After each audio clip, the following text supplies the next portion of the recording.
Hello and welcome to my podcast. Today I am very excited because I invited a person that I really like.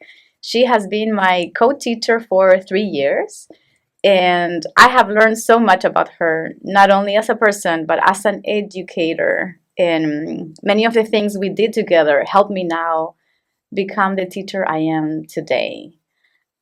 So let me introduce you to Amber. She has been an elementary school teacher for 8 years, and now she's working on finishing her master's in clinical psychology. So welcome, my friend. Hi, Victoria. Thank you for inviting me here.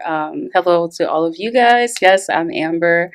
I am really happy to be here, and I just happy to be a part of this project. I think what you want to do here with documenting teacher stories and using this as kind of like a culminating project for yourself as an educator, I think it's special, and I'm just happy to be a part of it. Yeah, thank you. I'm so grateful that you came, and also we've been having so much fun today. Like, it took us 50 minutes to figure out how to make this system work, so we finally made it happen. So this is it. It's good bonding time. It's good bonding time. It's relaxing. So let's make this happen. All right. Um, so I wanted to begin with asking you about your calling to teach. What was your calling to get involved in education?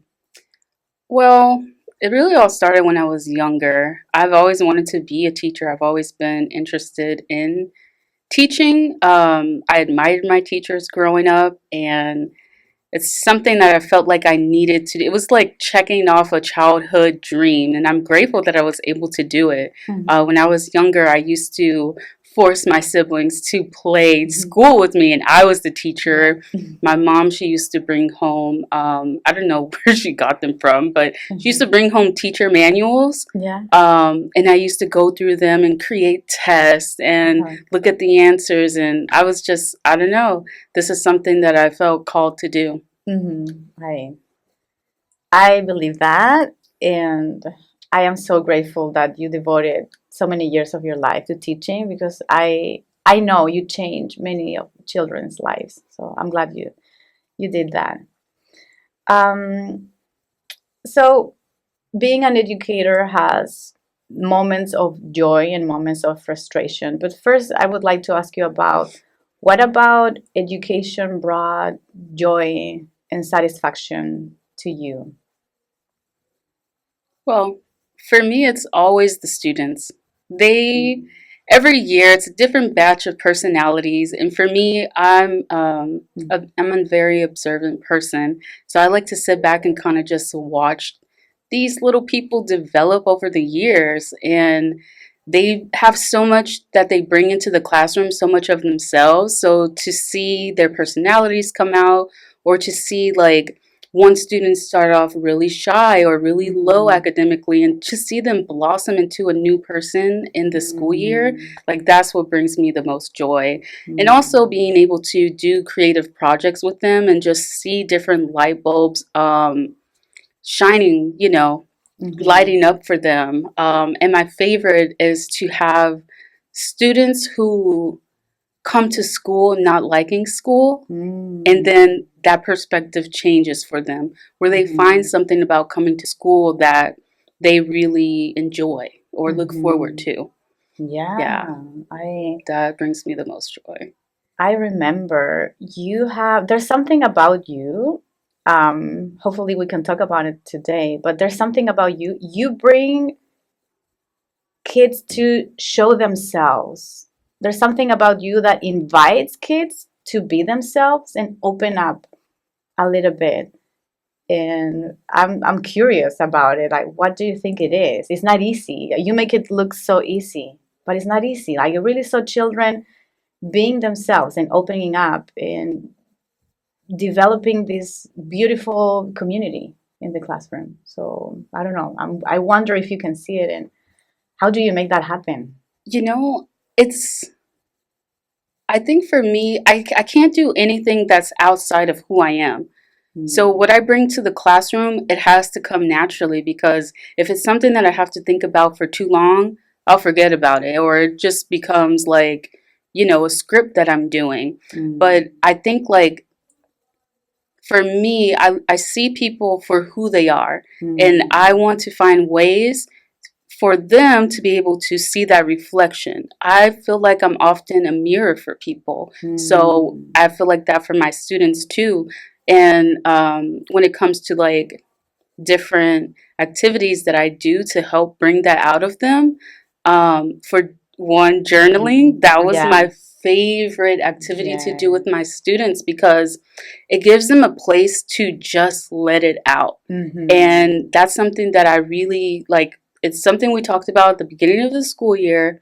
Like, this journal is yours, it belongs to you, and this is like a safe place for you. And I really wanted them to feel that in their journal. So when it came to like the journaling, you have to take the anxiety out of it. So I would tell them, like, this is not about grammar, it's not about spelling. Although I did use the journaling time to see, like, okay, we need to talk about this, or, we need to check in with grammar with that. But it wasn't something to grade them on. It was something for them to really just be able to practice different skills, social emotional skills, writing skills, all those different skills without this pressure to be perfect or better, or to feel like, I can't do it. So I would always, check their journals and things like that, and give them some type of praise and let them know, like, I see you and I see the progress that you're making. So, yeah. Yeah, yeah.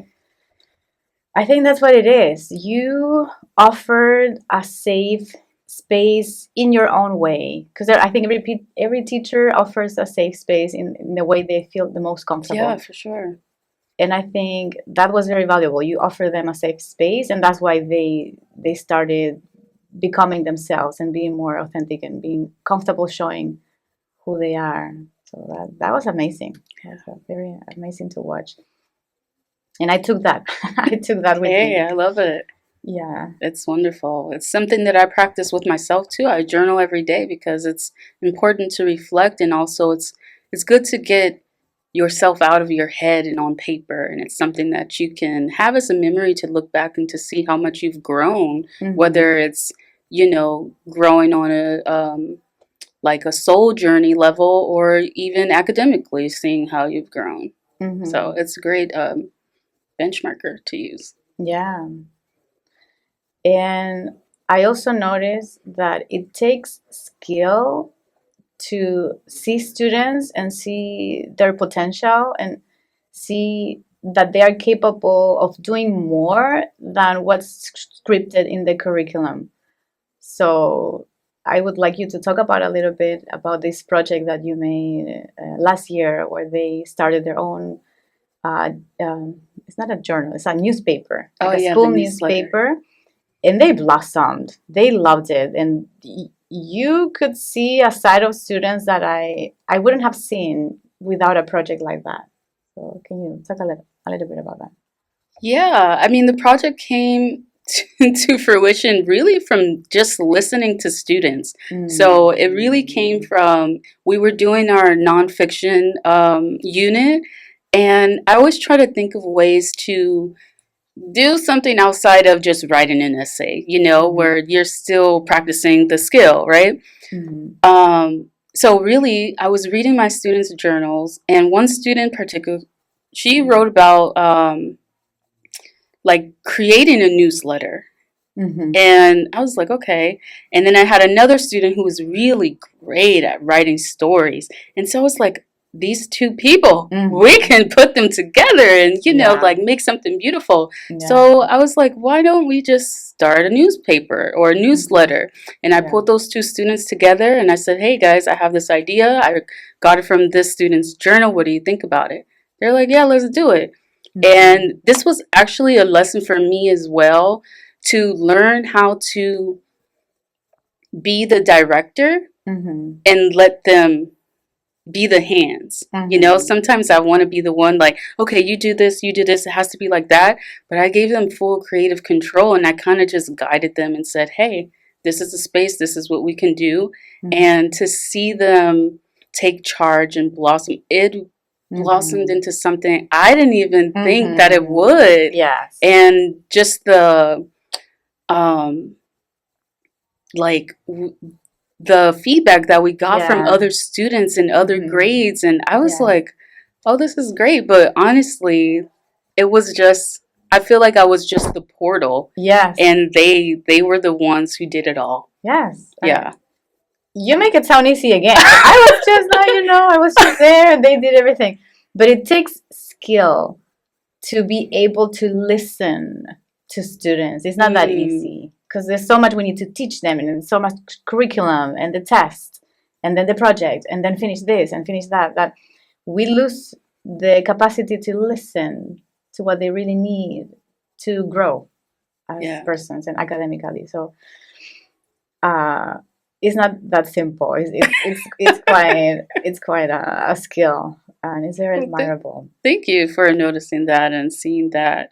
Um, but I think, yeah, I But you said do. it. The key is listening to their voices. Mm-hmm. Yeah. And I think that's why, for me, like, I'm just a natural observer and listener. So for me, it Mm-hmm. just does feel natural. And Mm-hmm. I can't, like, other things are harder for me. But this is something that is like, Mm-hmm. it just flows naturally. And Mm-hmm. I like Yeah. to notice those little things and then kind of like shine lights on them. Mm-hmm. That's perfect. I think that really enriches, and that's a skill that as educators we need to focus on, like good listening skills, especially for our kids. Mm-hmm. Um, So, talking about your skills and your listening skills, you also have a very interesting approach to building relationships with your students. And I want to ask you about that. Like, what's your approach to building relationships with students? And through that, what is your classroom management approach as well? How do you connect both? Um, when it comes to classroom management, building relationships, they kind of go hand in hand. I Mm-hmm. think for me, it's important for me to tell, like verbally tell my students, but also show up in this way, letting them know, like, hey, I'm your teacher and you're a student, Mm-hmm. but we're humans first. I'm a Mm-hmm. human. We're going to have some good days, but we may have some bad days. Like, just being real with them Mm-hmm. and approaching it that way.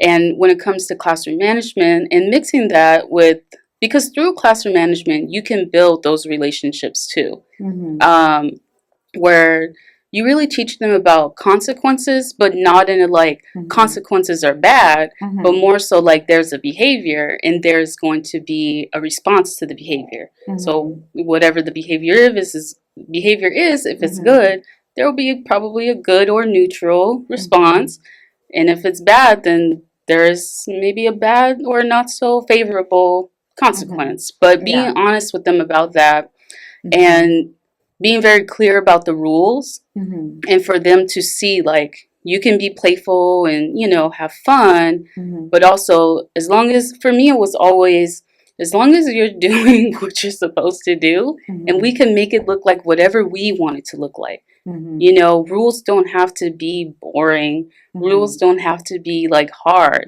but if Yes. we say we're going to do X, Y, and Z, we're going to do X, Y, and Z. And if Yeah. you can do X, Y, and Z, then we can fluff it up and make it look like a whatever type of X, Y, and Z, as long as the core is happening. You know what I'm saying? Yeah. Yeah. So I think Mm-hmm. that's really like the essence of what it Yeah. is for me to build relationships with my students. Is really Yeah. connecting on a more personal level. Yes. Yeah. Yes.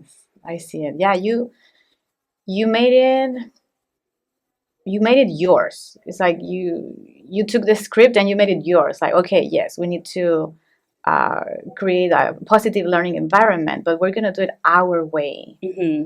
And I worked with you for 3 years, so you did it differently every year because you listened to your students. So every year I saw you just listening to them and having like a different, I don't know, like strategy, but the concept is the same. Like we need to be aware of consequences.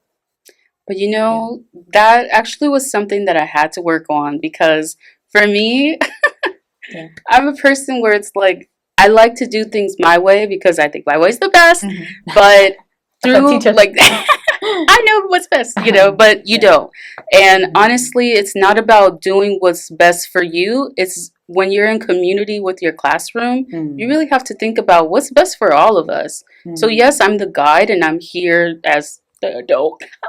Yeah. But you know, like I'm setting the tone, but we're flexible, you know, because last year I was able to do this, but that doesn't really work with this group of students. Yeah. These group of students, they're different. They have different needs, or they even bring a different creative flair that you have to move with them. But like, you know, being anchored in whatever you feel like is your, not just your truth, but like I don't know what I'm trying to say. I do know what I'm trying to say. I just don't know the words for it. I know what you mean, though. Yeah, you know, so like being anchored, but being able to flow with it. Yes. So we have somewhere to go back to, but we can flow. Yes. And you have to do that every year. And that's something that I had to learn because before it was like my way or the highway, but that doesn't always work. Yeah. And when it doesn't, then what do? You have to change. Yeah. That's one of the.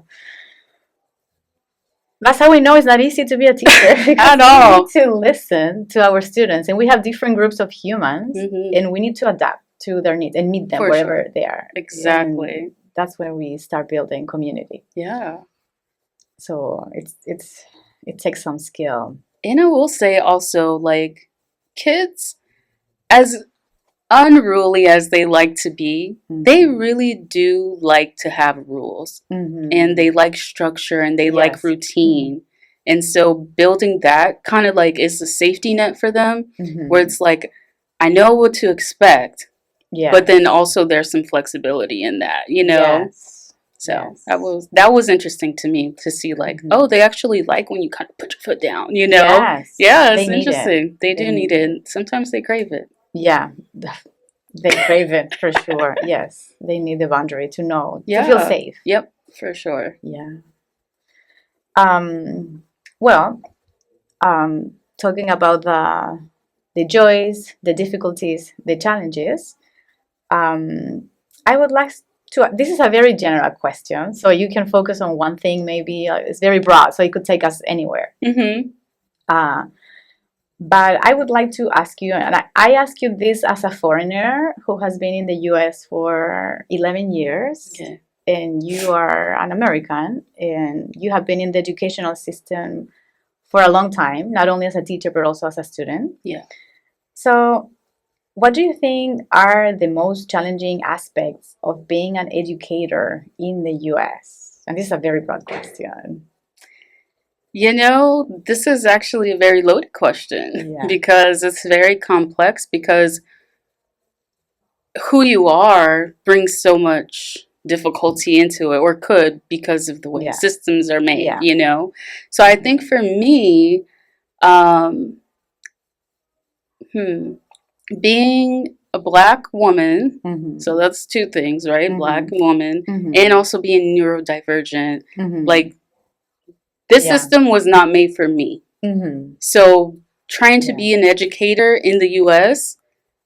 With these three, you know, identifiers, it has been difficult and not always enjoyable. And that's why I think the biggest reason why the students are always like my biggest joy, because most times they come in with like whatever from their backgrounds, but when they get to know you, you know, you're all cool and stuff.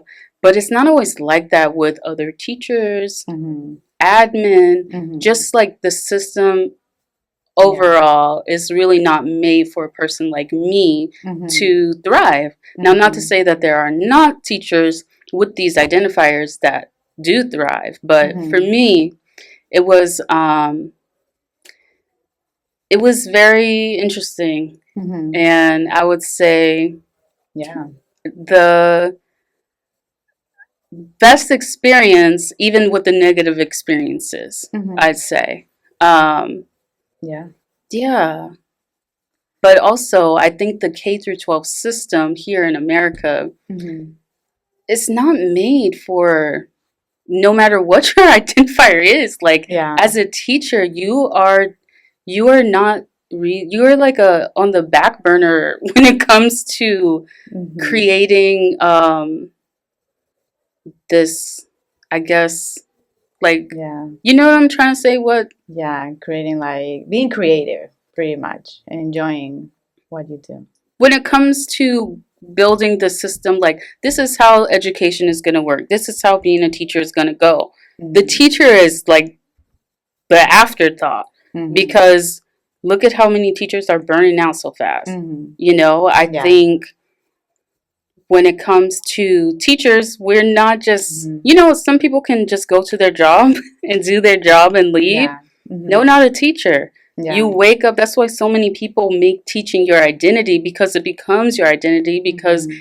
it becomes your life sometimes if you let it. And oftentimes we do, Yeah. because we're so empathetic Mm-hmm. and we care so much. Mm-hmm. And the K through 12 system here in America, Mm-hmm. they take advantage of empathetic people Yes. because they care so much. And Mm-hmm. so they have burnout, and then they're like, oh, I have the weekend, but the weekend is not enough to pour into yourself when you have Mm-hmm. a job that's continuously depleting you, Yeah. and not just depleting you, but not pouring back into you. Yeah. And that is the hardest thing, because really that becomes abusive. And then we get Yeah. into a different conversation Mm-hmm. about how your brain kind of Yeah. rewires itself when it's being abused. So Yeah. now you don't even realize you're being abused because it's your norm. And it's Yeah. hard to come out of that, because it's also Mm-hmm. how you're paying your bills and how you're making a life for yourself. Yeah. So it becomes hard to exit. So I think, like, Yeah. education can be beautiful, and the people, the teachers out there make teaching what it is. They make it beautiful. They Mm-hmm. get they can make something out of nothing. Mm-hmm. And it's the teachers who are doing it. And Mm-hmm. oftentimes there are like unspoken rules where you feel like you have to. But honestly, Mm-hmm. I have two things that I'm thinking. Mm-hmm. One is that teaching will never change, because there's going to be this cycle. Yeah. You come in to education Mm-hmm. and you are so just delighted to be here. Mm-hmm. You wanted to teach Yes. all your life. Your You calling is so went, strong. yeah, Yes. you went through all this school and all this practice to Yeah. become a teacher, and you're here. You finally made it, Mm-hmm. and you feel good, Mm-hmm. and you want to help. Mm-hmm. You want to help. You want to see your students change and all this stuff. Yeah. And then you do it for so long and you burn out. Mm-hmm. And some people continue, but that is not healthy at all. But then a No. lot of teachers leave because it's not a sustainable lifetime over time. Mm-hmm. And then, but there's always a cycle, because there's always going to be a new Yeah. teacher who has this fuel. So that's why Yeah. I feel like the education system in America will never change, because there's always going to be a new teacher. And no Mm-hmm. shade to the new teachers, because I was that new teacher Yeah. before We too. we have And we that. need them. Yeah. And honestly, they can be inspiring to older teachers too, you Mm-hmm. know? Yeah. But if teachers were to really call out what's happening, and they Mm-hmm. have more power than they think, Mm-hmm. because you're needed to Mm-hmm. watch those kids and teach those kids and get those Yes. kids through school to college, Mm-hmm. so that they can become something and they can keep this world Yes. going. Yeah. We have a more important job than we are being compensated for, acknowledged for. And I don't know what it will take for Mm-hmm. us to get the compensation that we really deserve. Like, if you Mm-hmm. know a teacher, you know that they Mm-hmm. deserve so much more than they Yeah. actually get. If Mm-hmm. we were to really break down everything a teacher does over the Mm-hmm. course of their career, Yeah. they would probably get paid more than athletes these Oh, days. for You know? sure. For sure. I think it's on purpose. It's so I you said so many interesting things that my brain is on fire right now. Like, oh yes, yes, yes, yes. So is there? I'm trying to Yeah. follow up after so many good thoughts. But one of the things is that, yeah, like, this society, before everything, we have students. That's first, and to help nurture and help them become, grow their best selves is teachers. That's what it is. And I think, I don't know, it seems like it's kind of on purpose. We are very important in people's lives, and that's why we are not compensated enough. Because if we were, I don't know, people would be more critical thinkers, and they will be more Mm. educated, and they will be more critical about everything. That's very true. And that is something that we need, but Mhm. going through the K through 12 system, I'm just Mhm. like so done with it. And Mhm. like I was telling you, I was looking up homeschooling, Mhm. and to be a homeschool teacher, you Mhm. only need to teach for like 3 to 4 hours a day for Mhm. 175 days, and that's depending on your state. Mhm. So it's like if that is acceptable as a Mhm. homeschool teacher, what is the K through 12 education system doing with these public schools and charter schools? Mhm. Like, Mhm. what are we really here for? Mhm. Yeah. What are we really here for? Mhm. You know? Yeah. I But agree. Yeah. they, I don't know. I do also agree with you that it's done on purpose. And I just hope that every educator in this world gets the best that they deserve Mhm. in their lifetime because they deserve it. Like, Mhm. teachers go above and beyond for their students, even when Mhm. they have to deal with nasty parents or Mhm. a nasty admin or just like Mhm. a, Well, life, just, you go through yeah. difficult. Outside of that, too, Yeah. like outside of stress at work, there are Mhm. so many things outside Mhm. of your workplace that you also go through. And we're Mhm. just like taking it, and then we Mhm. still show up Yes. and we still do the most for our Yes. students. Yes. And you show your best self for the kids, Yeah. and you even, yeah, you put yourself aside and you think what's the best for students. And I think that's one of the reasons why, and I don't know if all co-teachers bond the way we do, but I think we understood that whatever we do, it's for the kids, Mm-hmm. and we care about the kids. And I have my perspective, and you have your perspective, but we care, and this is very difficult, and we have to make it happen, Yeah. and we have to create with nothing. And I think it's a beautiful experience. The way I connect to teachers is very different from the way I connect with other people, Mm-hmm.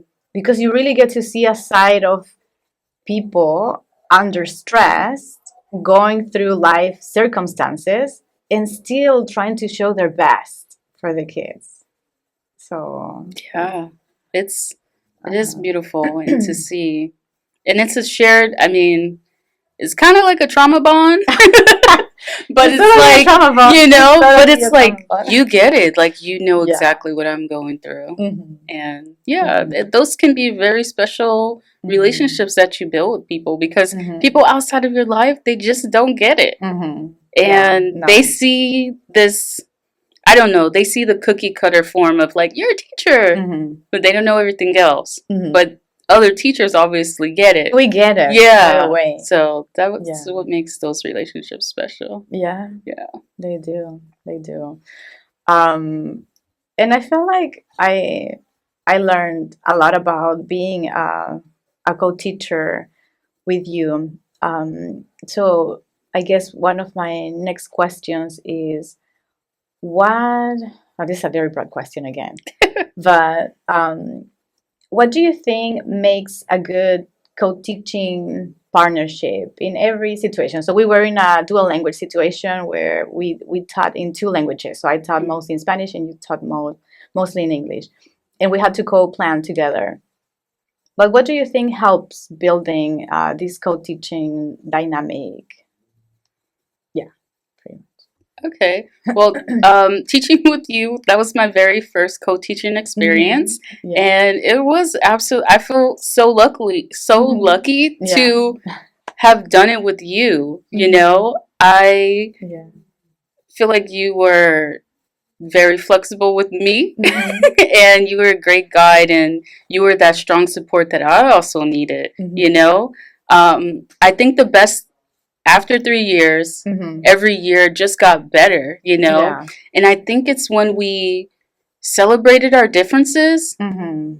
and used them to our advantage that we Mhm. really had the best years. Yes. Instead of trying to, okay, she's doing it this way, I got to do it this way. Mhm. No, we have these core things that we're doing. I'm going to do it Mhm. my way, I'm going to do it that way. And it kind of just made our students a little more privileged because Yes. they got two different, like, Yeah. they got, I don't know, like Yes, I agree with you. you know what I'm Yes. saying? Like they Yeah. got so much more Yeah. because they got this from you and they got Mhm. this from me, and then Yeah. they were just getting so much of us. And we Yeah. were able to split different stressors in a way, you Mhm. know? Yeah. And we have our different strong suits, Mhm. and I think it worked well too. Yeah, no, I think it worked amazing, and yeah, it could be trauma bonding or trauma bonding, could be, but it's so interesting because we have completely different backgrounds. Like I'm from Chile, I'm Chilean, I have my Chilean like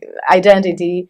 I'm like 15 years older than you. I don't know, like I have all this background. You are American, you have all these differences, and we made it work. We connected, and Yeah. I don't feel like you're too different. I don't feel like we're that different, actually.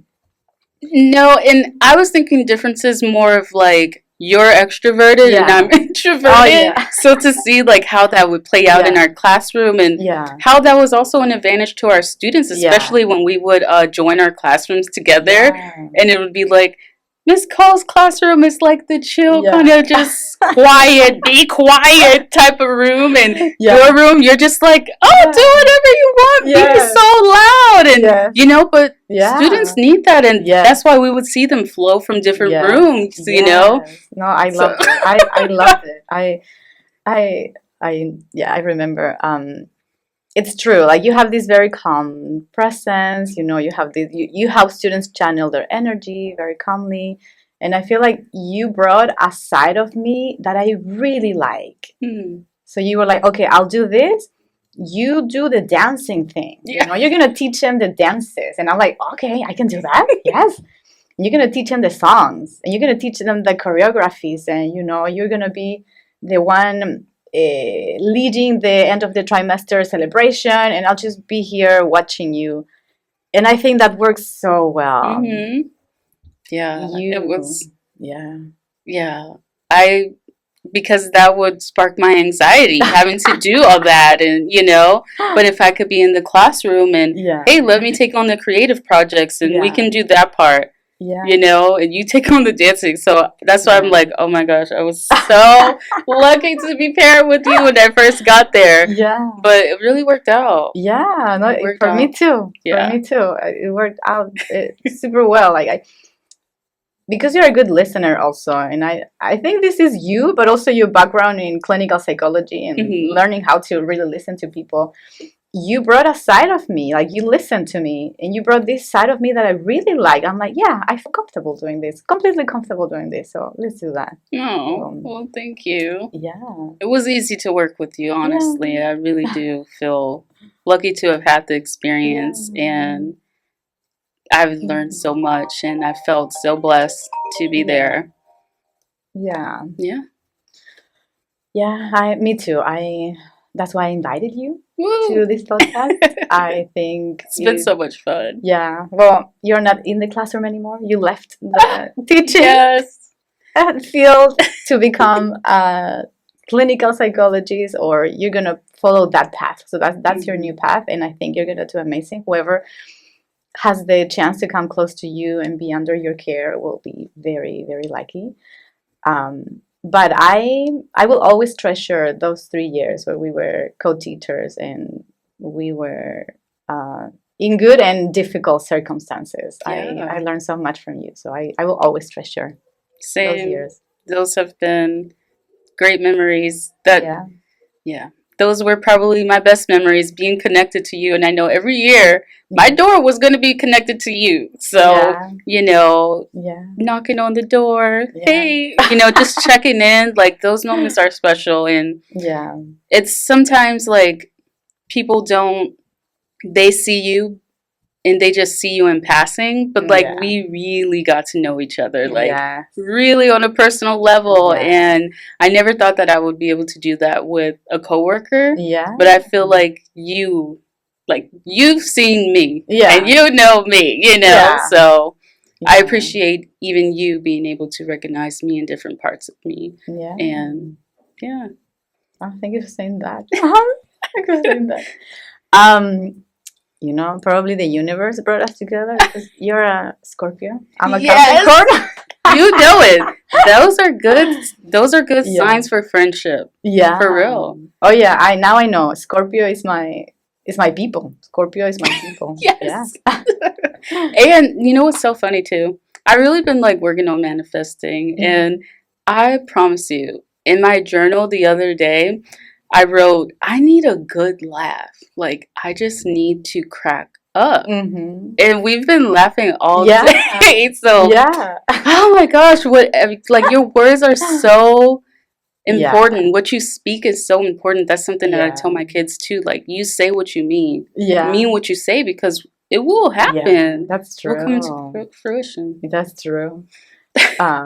Yeah. I want to clarify. We were laughing because we came to this room and it took us 50 minutes to figure out how to make this work, and we were just cracking up.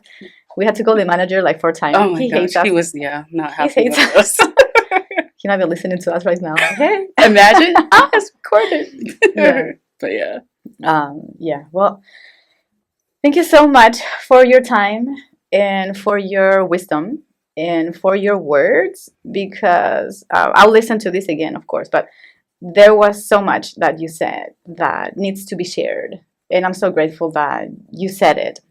And I hope people listen to this and get to understand what it means to be an educator in this country. And I'm pretty sure this resonates with people in other countries as well. I'm sure.